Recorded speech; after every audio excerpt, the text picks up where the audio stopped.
Welcome back, Saxo fans. Episode 5.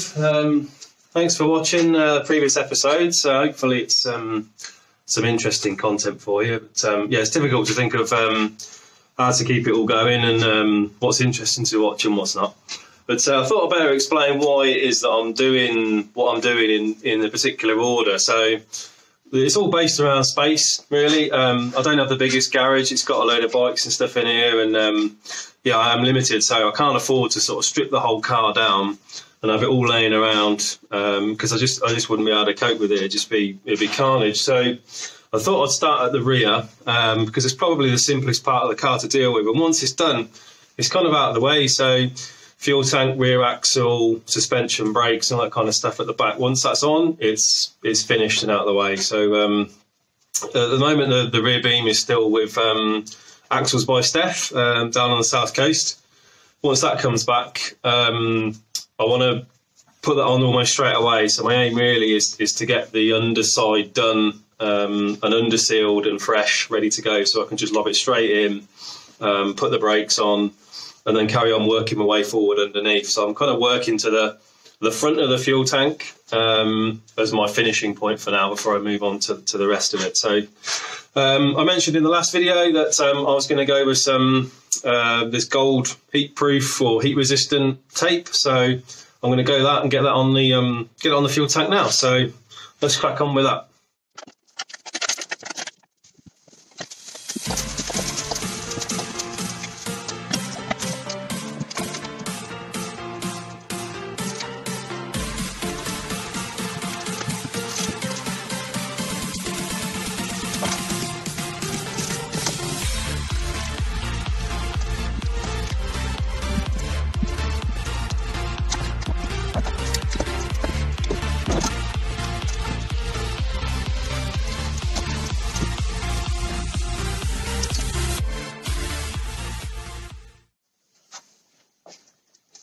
Right, just pause there for a minute because the gold tape is not sticking. It's quite sticky stuff, but I think whatever's on the fuel tank is making it be quite slippy. So I'm just going to give it a quick blast over with some what is this, P70 sandpaper, just to sort of key it in a little bit and give it a fighting chance to stick. So try that instead.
Right, I'm going to stop filming it there because it's probably a bit tedious for you watching me just apply some gold tape to a tank. Anyway, thought I'd just show you roughly what it looks like. Yeah, you can see it's roughly having the right effect. It's reasonably good. So I'll finish it off anyway. I want to try and follow the original lines of the heat shield, which is why you saw me at the start draw around it with the marker. So I'll finish it off and make it nice and tidy, and then I'll show you what it looks like at the end. Okay? Okay, got that done. Not 100% happy with it. It's the actual tape itself is not the stickiest. But you see, it's all right. It's tidy enough, and hopefully it does the job. You know, on the description of the tape, it says, you know, used for like firewalls and exhausts and all that kind of stuff. So I think the tape is good stuff, but it's just not. It's not mega sticky. So I might have another rethink and see what's what. In the meantime, if you remember back to the last episode, I got this the harness bracket all painted up, so that's ready to go, just in a satin black. And then also got the other caliper. Now have a matching pair. I think this is probably the first thing that's obviously has some complexity to it that is actually finished. So yeah, no issues with those, both ready to go on. I think they look quite good. I've got to paint the bolts up as well. They're already primed, just need to paint them. So yeah, that's it for now, and we'll see what's next. Right, back under the car. You weren't going to watch a whole episode without seeing the underside of a Saxo one more time. But yeah, progress has been good. See, this is where the rear beam sits, in this section here, so that's all done now. And obviously the rest of the floor we've already seen, so making progress. So the next bit to tidy up is where the fuel tank sits. Now, actually it looks in really good condition, it's just a bit dirty, so rather than attack it straight away with a load of wire wheels and all that kind of stuff, I'm just going to give it a quick wash and see what happens. The brackets and all that kind of stuff I'll clean up, because they've obviously got a load of surface rust and a bit of flaking bits and bobs on there, so I'll sort them out properly. But hopefully with that I can just wash it down and give it a good key, ready for primer. But yeah, so we'll see what happens. Let's do that.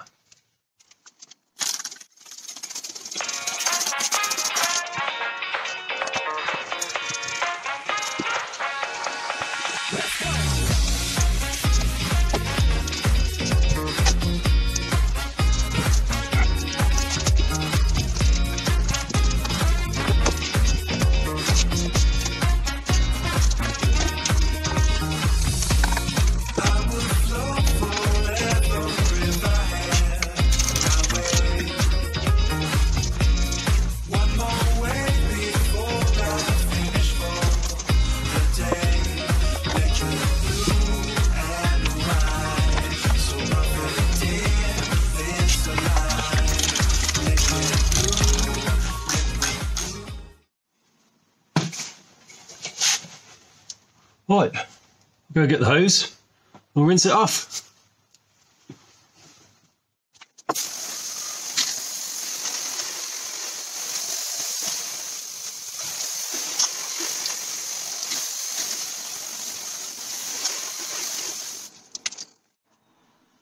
Right, there we go. I think looking pretty good. I'll give it another go because there's a few little spots that I've missed with the degreaser. And then I'll obviously get it dried off properly and have a proper assessment. I think it's a bit worse around the sides, sort of over here in the corners, and where it blends into the side of the body is not so good. So I might have to take those bits back using the wire wheels and the nylon wheels. We'll see how that goes. But yeah, I'm happy with that. It's sort of, this is obviously like some proper underseal that they've beaded on really thick from the factory, and this stuff is actually, it's not, I don't think it's paint, it's underneath there is genuinely a material that's, it's quite thick stuff, so there's almost no point taking that back because it's in really good condition. It just seems a bit pointless. I mean, I need to obviously treat it so it's ready for the rest of it, for the rest of the underseal, because it's, the whole thing's changing colour underneath. So I need to obviously sort something out for it, but there's no point taking it back to bare metal like you've seen on the other bits, because they were in pretty bad order. What's up, OT? Sorry, dog. So yeah, I'll do it again, get it dried off, and we'll see what it looks like.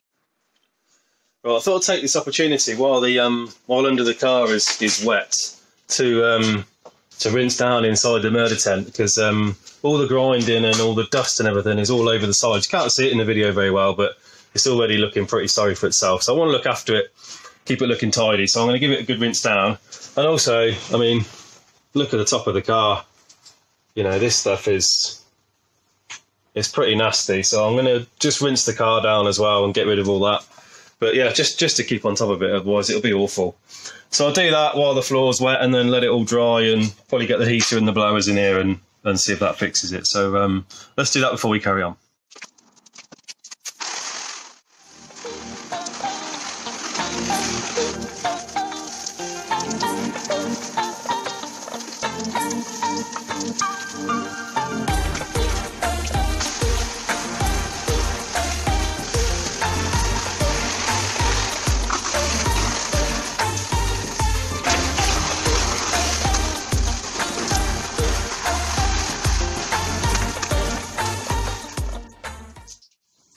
Jobs are good.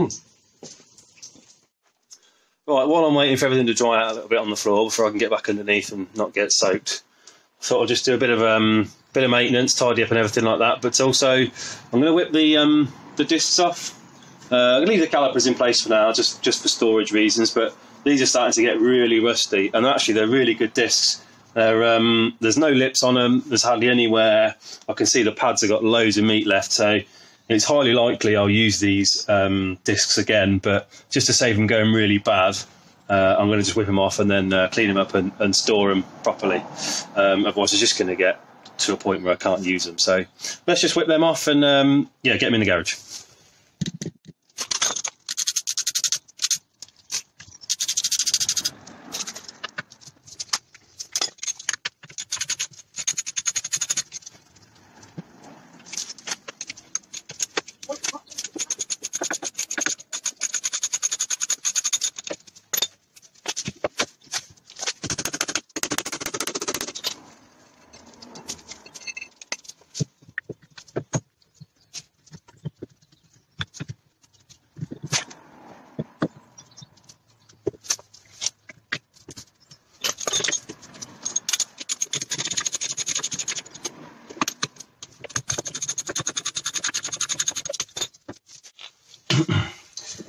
There we go, job's a good one.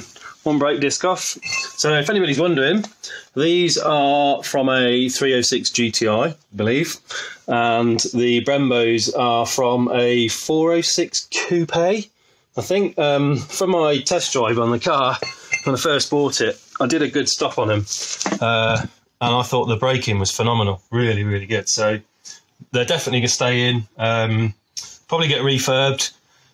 Probably maintain the black as well. I think the black's a good colour for them. Obviously go for some different pads, probably a more sort of fast road track-based pad. But yeah, I'm happy with those. So yeah, if you want to have a decent brake grade for yours, then that's what you need.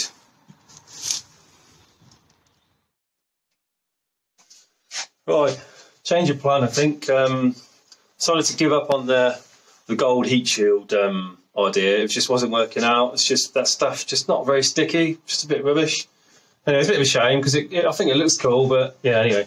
So one of the chaps on one of the Saxo chat things I'm on recommended that there was a early edition, I think on the Peugeot 106s that ran a metal heat shield. So inevitably, you know, they're rare, but one did pop up for sale, and this is it. So it's probably scabbier than the one that came off.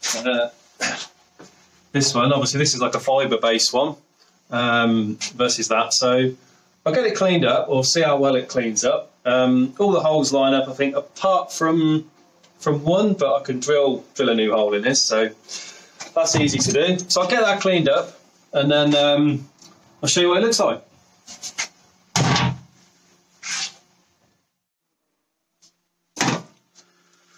This is my new defence against rust. You can see how bad my mask is. Just getting that stuff off, it goes everywhere. You don't want to breathe that in. Anyway, right, heat shield. You remember what it looked like before? Way better. Actually ready for paint or some primer anyway. So that was a process of the same nylon wheels that I've been using on the car. Those things are epic, you know, honestly. If you want to get rid of rust, I mean, you saw how bad that was. They're so good.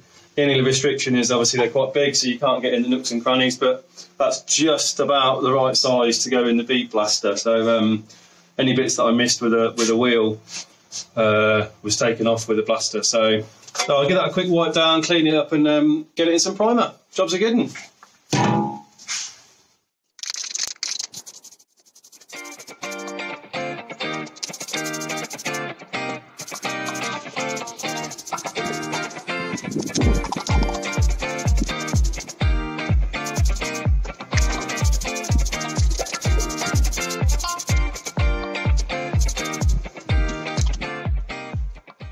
Circling back to earlier on, so you saw me wash all the grease and the muck away from under here.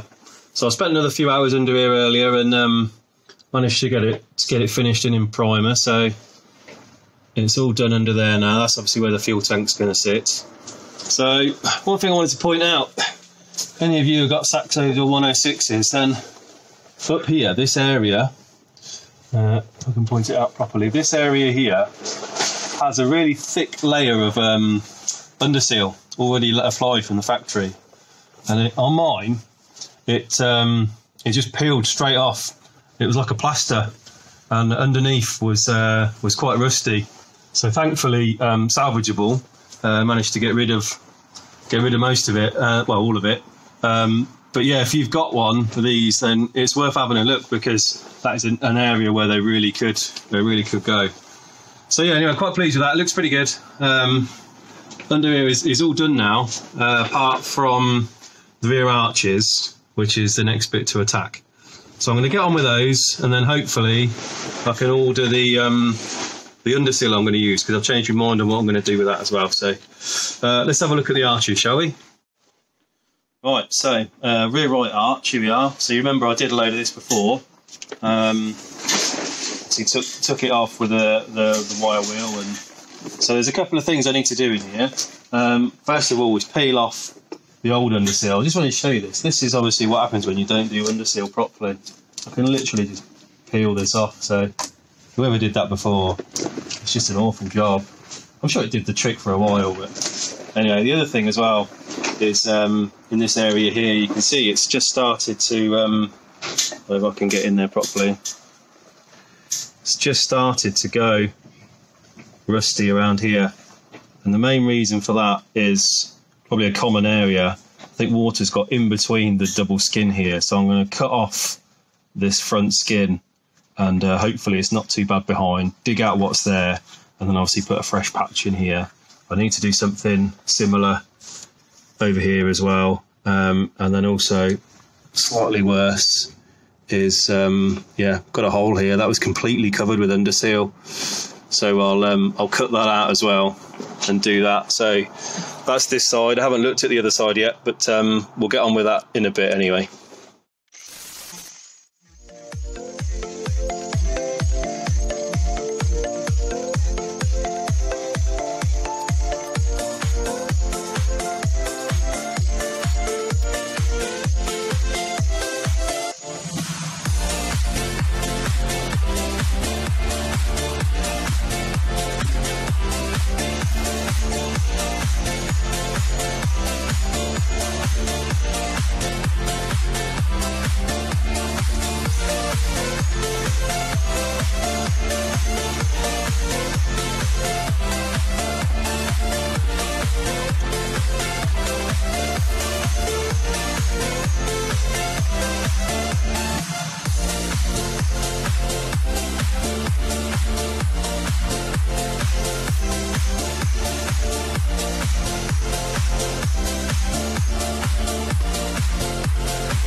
Right, so there you can see I've got back to fresh metal, hopefully.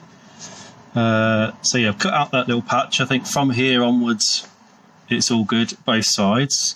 I've taken it back to the original boot floor skin, so you can see some of the underseal or silicone or whatever it is that's been put on the inside. So basically I just need to make a plate up here this size, and obviously take some of this back and have a go at welding it in, and that's that one sorted. So relatively straightforward, I think. But yeah, I'm quite pleased with that. I've not done this before, so you know, first time for everything. But actually, I think that's quite a tidy little cut, quite an easy piece to patch in. Just make sure there's nothing hideous going on the inside. But yeah, should look all right. I'm happy with that. Okay, going back to the heat shield then. So as I said earlier on, one of the holes doesn't line up, and that's this one here. The other three are absolutely spot on. One might just need opening up just a fraction, but I've set it on the tank, and obviously this one here is miles off, so I need to put a new hole in. So I've marked it already, so we'll get it drilled.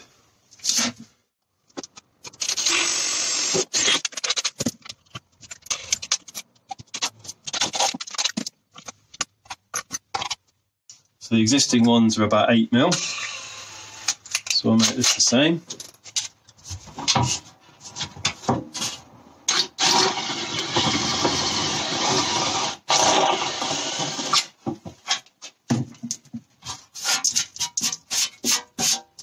There we go. So this is the one that's no good, and that one should be alright. So we'll line it up on the tank and see if it works.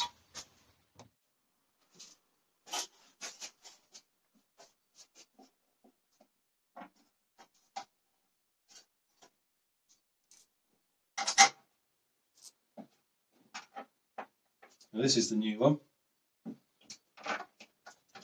So I'll just pop them in there just to locate it for now. But I don't know if you can see, this one here is just ever so slightly offset. So I'll open that out with a file. I'll just mark it where it needs to come out.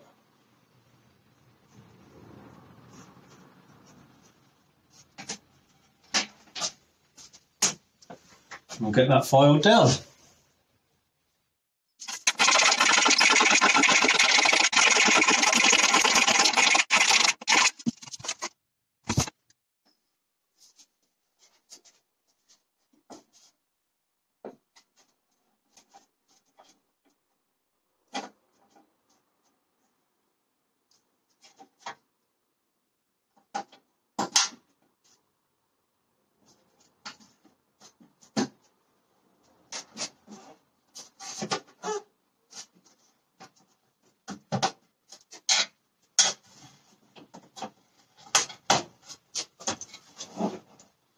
There we go.